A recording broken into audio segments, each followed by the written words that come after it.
Hi folks, and welcome to this lesson about macros. Now, macros are little programs that you create from inside your Google Sheets to automate certain little tasks. And you can create them without needing to know any AppScript. But they're a great way, a great entry point into the world of AppScript, because we can build some macros, see what we can automate, and then go and take a look at the code that's been generated. So let's take a look in our worksheet here. And we'll start with this example one here. So make sure you're clicked on cell A1 there where it says Format Me. That's where we want our cell to be. We'll come up to Tools and click Macros, and we'll click Record Macro. And it brings up this menu here you can see, and you have some options here. First of all, it tells you that it's recording a macro. We have save and cancel buttons, and we can use absolute or relative. So let's start with relative references, and we'll see what that means, and then we'll explore what the absolute means as well. So then let's just do something. So we'll make the text bold, we'll make it italic, and we'll change it to red. So 3 very simple steps, but we'll save the macro and we'll give it a name now. So we'll call it first macro, we'll click save. And what that's doing is saving that new macro for us. There it's saved. We'll just close that. So let's go and test it now in action. So let's suppose we have some other text somewhere that we want to format. So we'll come up to Tools, to Macros, and there it is. There, it's in our menu. So we can click it, and the very first time we click it, it will prompt us to authorize the script. That's the app script needs to be authorized. And we're going to talk about all this other stuff a lot more later down in the course. So for now, don't worry too much. We're just going to click Continue. It brings up this little pop-up here, and it tells us which account we want to choose, and then it tells us what the macro recorder wants to do. And it wants to, in this case, see, edit, create, and delete our spreadsheet. So we'll click Allow, and then there it goes. It's now gone and applied that formatting to that cell. So we know that it's worked. So let's try a second macro. So we'll put some text again, just somewhere else. We'll highlight, click on that text, we'll do macros, record macro, and this time we'll try absolute referencing. So again, we'll make it bold, we'll make it italic, and this time we'll make it blue. We'll click Save, and we'll call it second macro.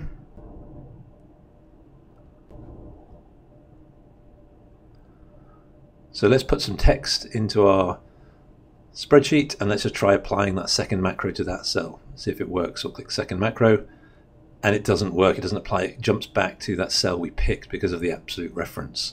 Let's try the first macro, and that works because it was the relative reference. So it didn't matter where we went. It would just apply that formatting to that one. So let's go and take a quick look at the macros now. So here are the 2 macros. So I'm just tidying up a little bit there. So let me just spread them out so we can read them a little more easily. And this is AppScript code now in the editor. And don't worry again what it's saying. We will run through all of this code in due course. For now, I just want to point out a few particular points. So I'm not expecting you to be able to write this yet. This is just what the code looks like. This is what the macro recorder has generated. We're going to take a look at a few specific points just to start to understand what the code looks like. So the first macro, if you remember, was the relative ones. And if you look, what it does is it first of all grabs the active spreadsheet. That's the sheet it's attached to. And then it grabs the active range list. So that's the cell or the range that's active, and then applies the bold, italic, and red to that. So it doesn't matter wherever your cursor is clicked is the range it's going to highlight. Let's take a look at the second one now.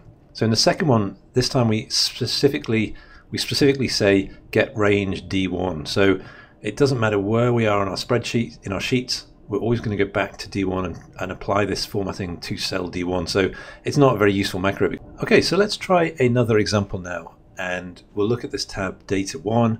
We'll come up to Macros and we'll record a macro. And we'll use the relative references again just as our first point to start. Move that down so we can have some space. Highlight that whole data set there, all the way down to row 11. Come to alternating colors, and we'll choose the green set of alternating colors. We'll hit save and give our macro a name. We'll call it green colors. It's going to save that new macro for us. We can close that down. We can close that down. And let's go and try it out now. Let's go to Data 2. So we go Tools, Macros, and there it is. We'll apply green colors, and there it is. What happens if we aren't in cell A1 when we try to apply the macro? Let's see what happens now. So we'll click somewhere else. So let's say B4 there, macros, and we'll click green macros, green colors, and apply it. And unfortunately, the macro now is in the wrong place. It's applied the formatting to the wrong part of our cell, so that's no good.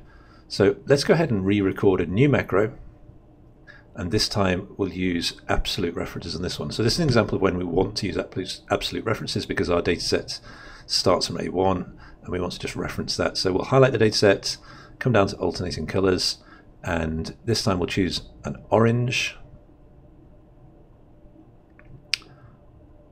and we'll save our macro. We'll call it orange colors. It's going to just save that macro for us. So we'll close that down and close that down, and we'll come and apply it now to this new data set. And this time again, we'll start from a position. So we'll start again from a different cell. So let's say C4 this time, make sure we're not up in A1, but we'll apply this orange colors one, and it should still work and apply it to the correct part of our data set. And it's just going to run now.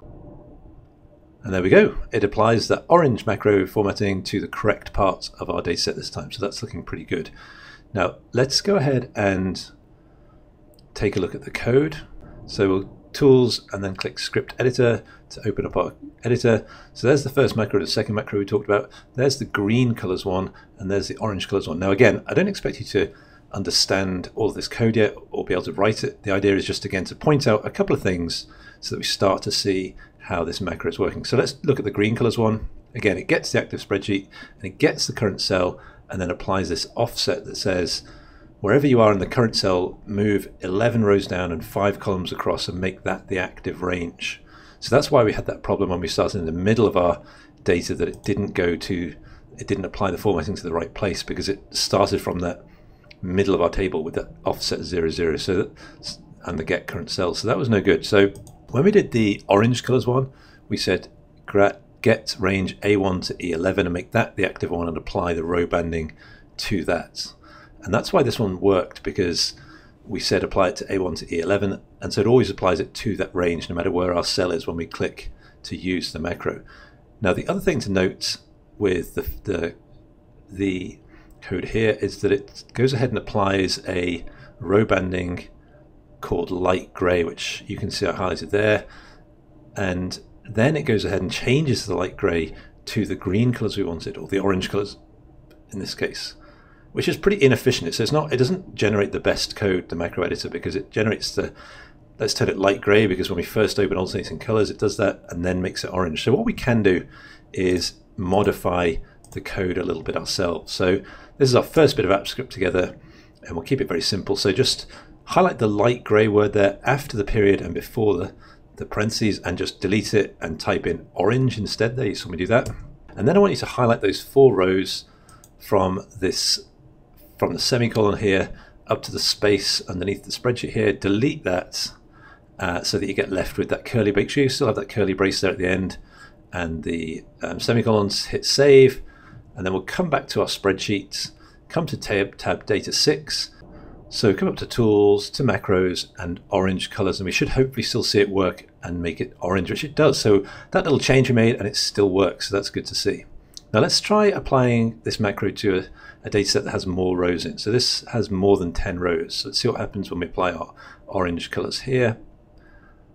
And what happens is it misses out all the data there at the bottom, because if you remember, we only specified up to row 11 with our macro. Similarly, if we try a smaller data set and we apply the orange colors one, it's going to format all those blank rows underneath that we don't really want. So the macro it's far from perfect, doesn't have the right behavior yet. So let's just make one more change together. Very simple. Again, I'm not expecting to be really understanding exactly this yet, but hopefully you can just apply the typing that I tell you, and we'll just see that in action. You'll see it. You get a little insight into what's happening with the AppScript, and we'll start to see these changes happening. So first thing we're going to do is come to this cell here, and we can actually just get rid of this line here, because it's not actually doing anything in this particular macro. It was just added there the way the macro recorded things. So let's just get rid of that line, because really what we're saying is the spreadsheet, get the range A1 to 11 and then apply the banding. So instead of that, we'll say get data range and put those parentheses there. And so what we've done is changed that get range A1 to E11 and replaced it with get data range with brackets there. So we're saying instead of get that fixed range from A1 to E11, we're saying go and grab the whole data table with this expression get data range. And we'll see this a lot more and how we do this and how we know which one to use as the course progresses. Then we apply the row banding and the theme is orange. So let's save that. Go back to our spreadsheet and let's open a new one with lots of extra rows. We'll click macros, we'll click the orange colors, and that should apply the macro now all the way to the bottom of our data set. So that's great to see. And let's try the smaller data set as well. Macros orange, and that should only apply to that smaller data set. So that's looking really nice now. So that's great to see. So let's go ahead and see one more example together. So I've zoomed out a little bit for this one because otherwise it was very hard to follow. So we'll go to record macro and we will use the absolute references for this one. We'll highlight these two columns and we'll come to insert to chart, and we'll change the column chart to a pie chart, and we'll use row 1 as headers, and we'll aggregate column D, and then we'll move it to the side, and then we'll close the charts editor and click save, and that's our macro recorded. And we'll call it the chart macro, and we'll give it this number. And what that means is we can actually then just apply this combination. So that's the command symbol, the option, the shift, and the 1. I'm on a Mac, so you might see the word control there instead of that command symbol. And when we press this combination, we can apply the macro instead of having to go up through the menu. So that's a nice shortcut if you do a lot of macros, if you see them in action. So let's click save of our macro, and we'll go and apply it now to another data set. So the macro is saved. We'll come to chart 2, and this time I'll just apply it with that shortcut. So you won't see anything happen. You'll just see the macro start working rather than going up through the menu up there. So let's see this in action. Okay, there we go, running the script. It creates the pie chart, formats the pie chart and moves it to the side. And that was nice that we saw all those steps happening because you could kind of see the macro doing its thing. And let's go and quickly look at the code. We're not going to modify this code at all because it's pretty long. You might need to just refresh your browser there to get the app script to update to show the charts. But you can see it's quite long. And the problem is what it does, it creates the line charts and then it does all the modifications. Where if you're writing that code yourself, you can just create the pie chart directly. So we'll look at how we create charts later in this course. So that's the macro lesson, folks. Hope that was useful and enjoyable, and thanks for watching, and I'll catch you in the next lesson. Thanks, folks.